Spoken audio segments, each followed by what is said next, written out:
Welcome to the series. Today we're going to look at this theme of role expectancies, which is really about assisting students to move into and get grounded in valued social roles.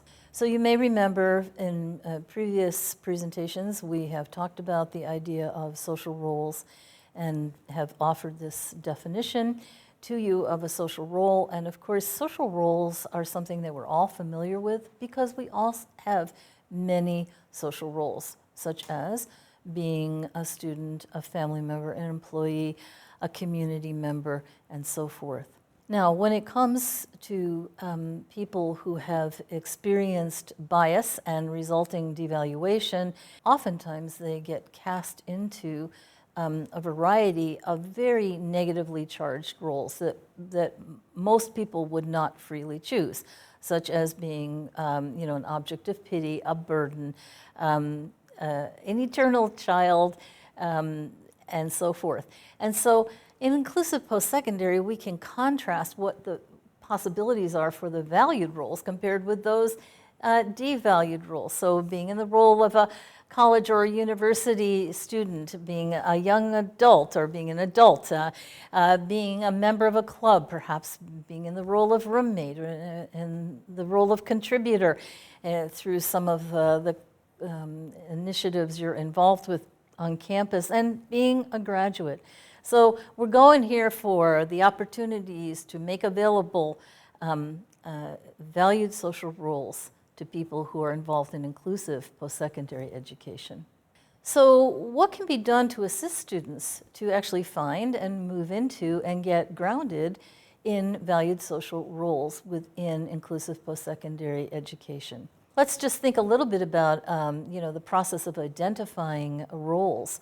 So some roles, when you are involved in inclusive post-secondary education, are a given. So for example, being in the role of a student is a given, and there are certain maybe ways that you're in roles in different places depending upon what course of study you're doing and where you're involved in education.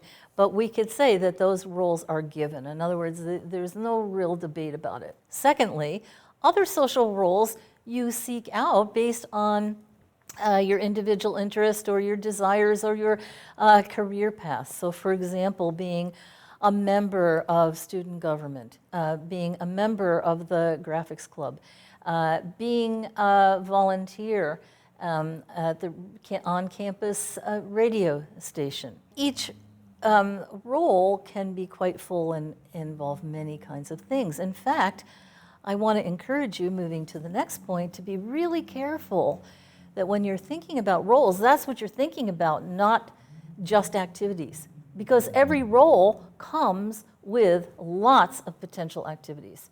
So as a student, right, there are many activities that you would be engaging in.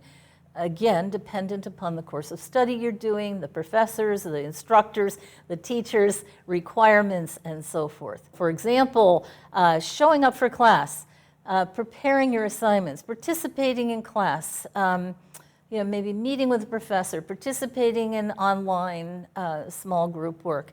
No matter what role it is, every role has lots of activities, which brings a richness, a fullness, and a robustness into life. And lastly, in terms of identifying roles, would be, to really encourage students to do a lot of exploration. Sometimes, let's say you're interested in being a member of the choir, like going and seeing what is that really about, what does it entail, and so forth. Going to the fairs that are often on campus where clubs come together and talk about, what they do, and students can hear about different options and opportunities.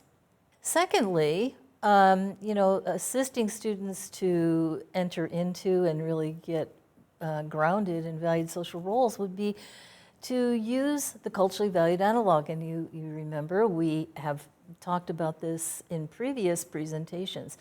In other words, the idea of, well, what works for all students to be in valued social roles within the context of the educational experience that they're pursuing.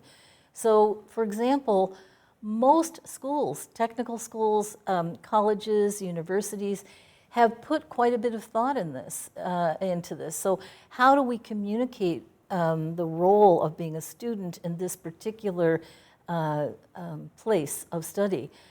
So, typically you go for a tour, you may go to I think you're required to actually go to orientation.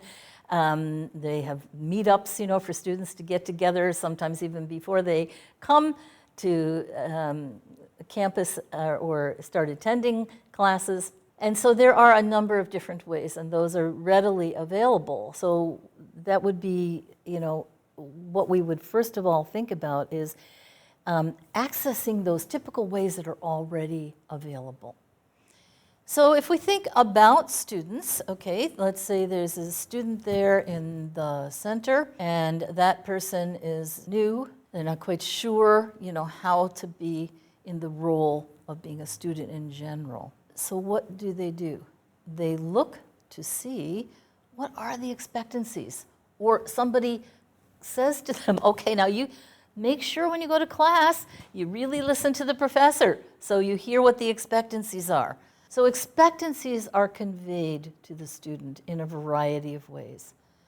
And then if you really want to be in the role of student, what happens? You begin to try to do what's being asked of you. And as you try it out, and you're getting a little bit better at it, you're understanding more what to do, then people around you see you really moving into that role. So as you begin to perform, do what is expected, people see you entering into the role. You start feeling pretty good, like, well, I think I'm really getting this down. I know what I should do as a student in this particular class. And so then, when people see you getting stronger in the role, they continue to get the expectancies and maybe even more expectancies. And then that leads to you getting stronger in the role, maybe taking on more of the responsibilities of the role or the activities of the role. This is what we can really understand, I think, when you think about your own life. This is relevant for everybody who's listening to this presentation. And it's relevant for all of our different roles. Some of you may be employees, for example, and you think about, when you take a new job, expectancies are conveyed to you. And if you want to be successful, you try to do what is being expected of you. And as you do that, the people see you performing, convey more expectancies, you get stronger, and so on and so forth. So there's this interaction between expectancies and performance. Moving forward, we can think about, okay, how do expectancies get conveyed to someone about a particular role? Well, first of all, by the physical setting that people are in.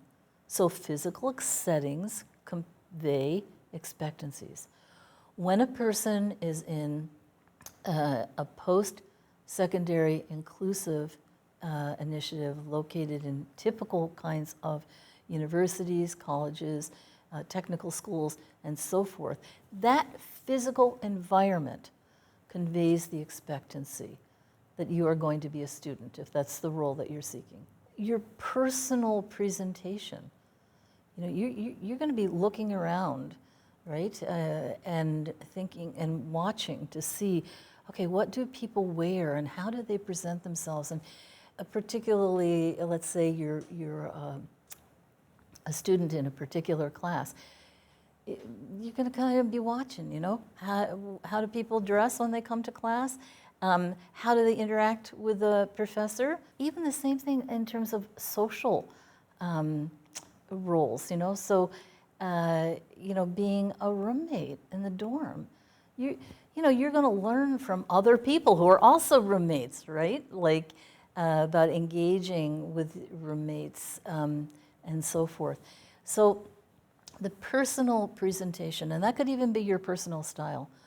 You may have a personal style that is really a good fit for some situations, and maybe even, with some professors or teachers, and then, you know, maybe you have to work at your personal presentation in a particular class to convey a particular message about who you are and how serious you are as a student, and so forth. Another, thinking about that, the dynamics of role expectancy, another way that expectancies get conveyed is by the social context you're in, not just the physical environment, but the people who are around you. So, you know, this would include not only instructors and professors and other students, obviously, but, you know, advisors, administrators, all of the people that you would come into contact as you are moving into the role of being a student in inclusive post-secondary education. And then the language. So this is interesting. There's general kind of language that's used oftentimes by people of similar age, and language would be not just, you know, in person, but also language that's used to communicate in other ways as well. Some roles have kind of general language, like being a student in general. Some roles have very specific language that go along with that role. So if you're studying social justice, for example, then there is certain language that you'll be learning around different theories. And maybe certain language around different kinds of ways of support, providing support to people who are experiencing a lot of injustice. If you are going to be a videographer, then there is certain you know, language that you will have to know to get through the courses successfully. And be able to move in on a career path, maybe do an internship, get a part-time job, and so forth. There's language you'll have to know. And lastly would be the activities. Okay, so when you think of the role, let's go back to the role generally of being a student. There are all kinds of activities that you engage in as a student. And some activities you have choice over, like the things you do outside of class. Other activities you don't have as much choice over, right? When you go to a class and the instructor, the teacher, the professor gives expectations, you know, you have to meet those expectations. And so that's, you know, more general, right? There are certain expectations for how you behave as a student in general, okay? And then other roles, there are really specific kinds of activities that you get involved in. So if you're going to be, you know, a member of student government, there are certain activities that would be laid out for members of student government to be engaged in and involved in. So if we just remember the image that we shared earlier with you of the expectancies being conveyed and the performance and expectancies, these are all of the ways that very practically expectancies get put into the loop. So here's an example of a student who is in an inclusive post-secondary initiative. And you can see that one of the things that the student does is, of course, the student signed up for classes and takes a number of classes. And in this particular class, you know, there's expectations, there's a lot of expectancies that students are going to really participate and engage in discussion with one another. There is the expectation that in order to do that, that students do the assignment. And there is an expectation that they will give a positive reaction or not so positive reaction to when individual students are presenting their work. And you can see this student is, in fact, participating in the class, is really engaged. And I guess that would be another expectancy that we don't always live up to as students, right? But that you would be engaged, that you would be prepared, that you would be in class on time, um, and so forth. And so for this student, this was a pretty new experience. Engaging with professors, if you have difficulty as a student in a particular content area, engaging with the teacher, the instructor, the professor to get some help, as well as talking to professors who have been assigned to you as an advisor. And being able to communicate, in whatever way you do, what your thoughts are about what you want to learn, what you want to do after university. Maybe asking for advice about something that you are, having difficulty with. So engaging with professors in any number of ways, not only in class, but outside of class as well, or instructors or teachers, is also part of being in the role of student. And that expectancy, gets conveyed to the student. Sometimes students, all students, need help following through on that expectancy, right? But this is all part of the student role.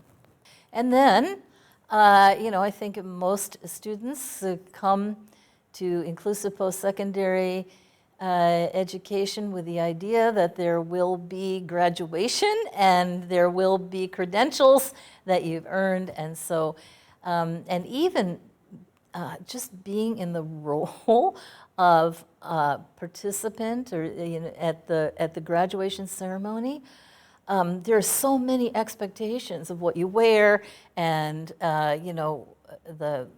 which side the tassel is on, and where you're going to sit, and how you're going to go up to get your diploma, and so forth. And so there come all kinds of expectations. And usually, there are those natural supports in place for people to understand those expectancies. But sometimes, students, and this is true for all students, will need some kind of extra reminders or explanation.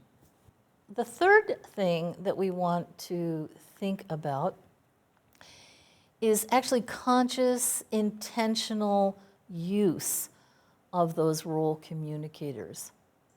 Sometimes it's really helpful to actually take a role and then, do some research on it, and then, write down expectancies for this particular role.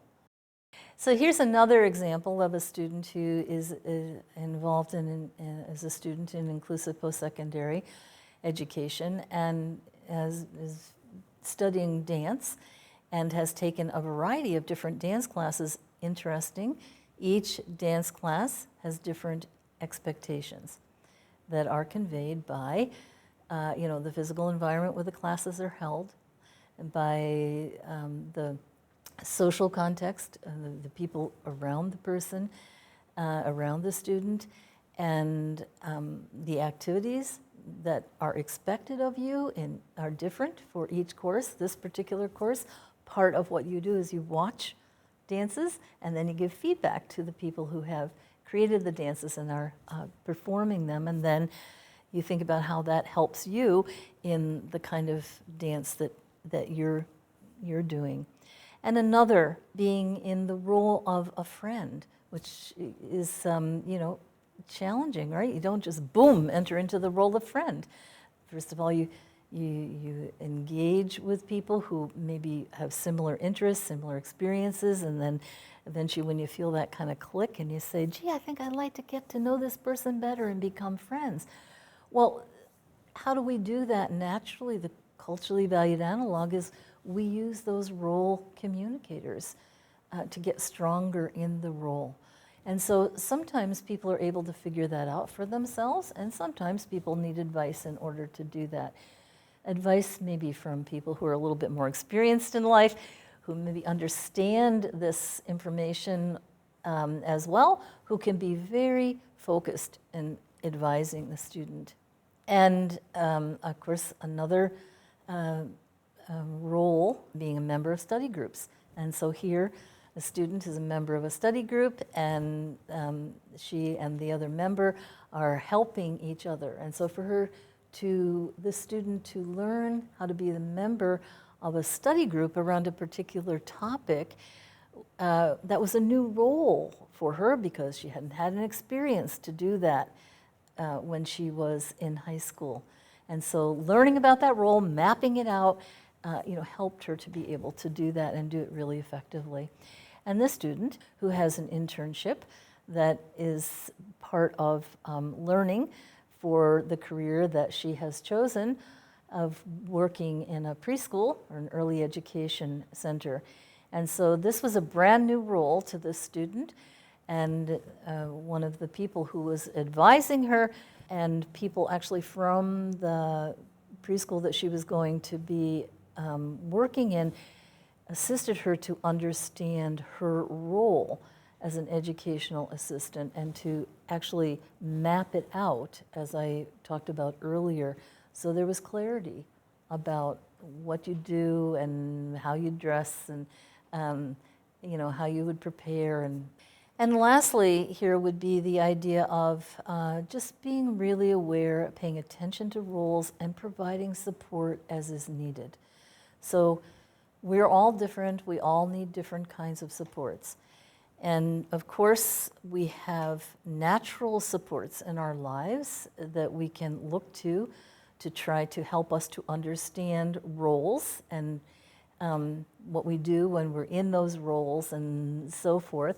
And sometimes it's a combination of natural supports as well as some supports that actually, have made a commitment to provide support. So it might be someone who has taken on the role of being a mentor, who is, another student, maybe an upperclassman who has said, I would be willing to assist the student, or maybe a classmate who says, I'd be willing to assist you in this class to make sure that you are doing what the professor or what the teacher expects us to do. And oftentimes it's a combination of those kinds of supports. So this is just a story to kind of illustrate that of a young woman who was very romantically involved with a partner and really wanted to engage in intimate relationships, and so talked to friends about that, and other students, the age of a similar age, some students who had a little bit more experience than she had, and also sought out advice from the health center on campus, so it would have been a nurse, and also, talked to an advisor who was helping, who was a person who actually worked in inclusive post-secondary education initiative and provided advice, was an advisor, a person with a little bit more life experience, right? So it was a combination of all those kinds of supports, like very natural supports to the people who were actually in a paid position who could provide information. So I would like to conclude this presentation by offering some questions for you to consider and to discuss together. First of all, why do you think it's important for students who are enrolled in inclusive post-secondary initiatives to have access to valued social roles? Can you think of the variety of roles that are available to students in inclusive post-secondary study? And that would be, at different places of study. And to think about your role, whether you are a faculty member, whether you are an instructor, whether you are an administrator, whether you are another student, whether you are part of the people who are paid to provide the support within the inclusive post-secondary initiative, just think about what can you do within the context of your role to assist students to find, move, and get rooted in valued social roles.